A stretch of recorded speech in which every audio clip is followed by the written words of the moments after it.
जी हाँ दोस्तों, आ रही है भारत सरकार और अमेरिका की तरफ से दोस्तों बहुत बड़ी अपडेट कि क्या दोस्तों टिकटॉक भारत के साथ साथ दोस्तों अमेरिका से भी हो जाएगा विदा। आइए इसके बारे में हम पूरा डिटेल से बात करते हैं कि किन किन राज्यों में दोस्तों टिकटॉक और चीनी ऐपों के दोस्तों बंद करने की बात की जा रही है। जैसा कि दोस्तों बता दें आपको कि भारत व चीन के बीच दोस्तों जो भी हुआ था उसकी वजह से दोस्तों भारत ने टिकटॉक के साथ साथ दोस्तों 59 ऐपों को दोस्तों बंद कर दिया है। इसी बीच दोस्तों एक बहुत बड़ी खबर निकल के आ रही है कि क्या दोस्तों टिकटॉक के साथ साथ और दोस्तों भारत के साथ साथ अमेरिका भी टिकटॉक को बंद कर देगा। आइए इसके बारे में हम पूरा डिटेल से जान लेते हैं कि क्या इसकी सच्चाई है और क्या रियलिटी है दोस्तों। क्या भारत के साथ साथ चीन भी इन ऐपों को बंद कर देगा, इसके बारे में दोस्तों कुछ बड़ी अपडेट निकल के आ रही है। इसके बारे में दोस्तों आप लोगों का जानना बहुत ही जरूरी है। तो चलिए दोस्तों इस वीडियो में हम जान लेते हैं कि क्या नई अपडेट आ रही है। जैसे कि दोस्तों बता दें आपको कि टिकटॉक बैन इन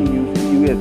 अमेरिका भी अब टिकटॉक समेत चीनी ऐप को बैन करने का गंभीरता से विचार कर रहा है। अमेरिका के विदेश मंत्री माइक पोम्पियो ने टिकटॉक पर बैन लगाने के बारे में यह जानकारी दी। दोस्तों आगे इसके बारे में हम डिटेल से बात करते हैं। अमेरिका भी टिकटॉक समेत चीनी मोबाइल ऐप पर प्रतिबंध लगाने पर विचार कर रहा है।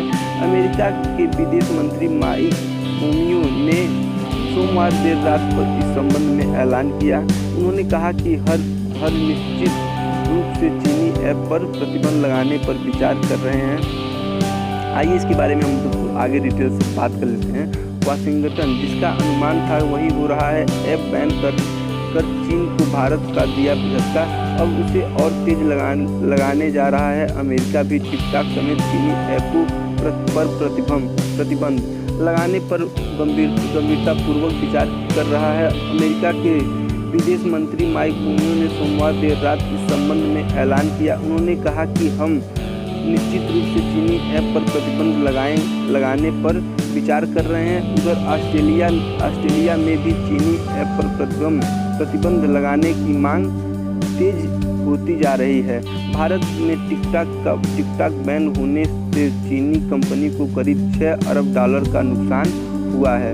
इससे पहले पिछले दिनों भारत सरकार ने टिकटॉक समेत 59 चाइनीज ऐप को बैन कर दिया था। इसके बाद चाइनीज कंपनियों की तरफ से सरकार से अपील की जा रही है कि वे भारतीय यूजर्स का डेटा चाइनीज सरकार के साथ शेयर नहीं कर रही थी। टिकटॉक सीईओ केविन मेयर ने भारत सरकार को चिट्ठी लिखकर कहा है कि चाइनीज सरकार कभी भी यूजर्स से डेटा की मांग नहीं की है। दोस्तों इस तरीके से बड़ी अपडेट निकल के आ रही है कि दोस्तों अब चीन में भारत के साथ साथ दोस्तों अमेरिका ऑस्ट्रेलिया भी दोस्तों टिकटॉक के साथ साथ दोस्तों 59 ऐपों को बंद करने की बात की जा रही है। तो दोस्तों जैसे ही कोई नई अपडेट आती है दोस्तों आप तक हम पहुंचा देंगे। तब तक के लिए दोस्तों बाय बाय, मिलते हैं अगली वीडियो।